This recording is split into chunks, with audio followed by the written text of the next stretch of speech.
دا رمضان دی میاشت ته وګوره چې داسې مهنګایي د پاکستان د حالاتو ته وګوره چې پلار چې کوم دی نو د شپې خوب کې سوچ کوي چې زه به سهار د بچو له څه ګټم، په کومه طریقه به ګټم او څنګه به راړم. دومره مهنګایي ده، خلک پریشانه دي، حکومت چې کوم دی نو خلک د لاسو خپو تړلي دي. اوس تاسو وګورئ دا کم افسر چې کوم دی تا خدای تباه برباد کا،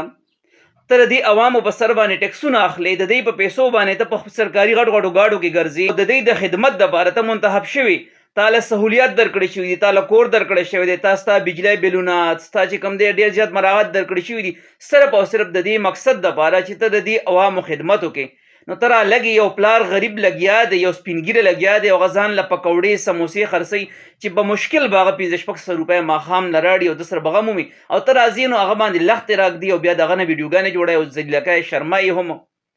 خدای نه ویریږي، خدای نه ویریږي، الله ته مخامخ کېږي نه چونډي به درکې منډي چونډي تاسو کې. یاره د الله نه یره پکار ده، ته چې په کوم سیټ باندې ناست دا سیټ چې کوم دی نو الله په کوئی کلکم راغ و کلکم مسئول عن رعیته، هر یو کس په تاسو کې نگهبان دی او د نگهبان نه به د هغې د رعیه په باره کې تپوس کېږي. رعیه خو دې ته تپوس نه ویلې کېږي، ته راځې او لوړې پرې راخلې.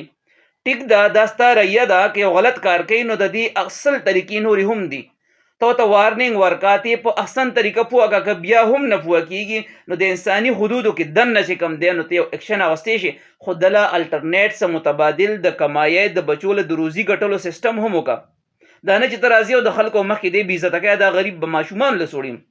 دی چې د شپې وده کېدل سره دا غم چې سهار به زه بچو له څنګه ګټم، آیا دیاړي به جوړه شي یا به جوړه نه شي، آیا د وړو پیسې به وشي که ونه به شي،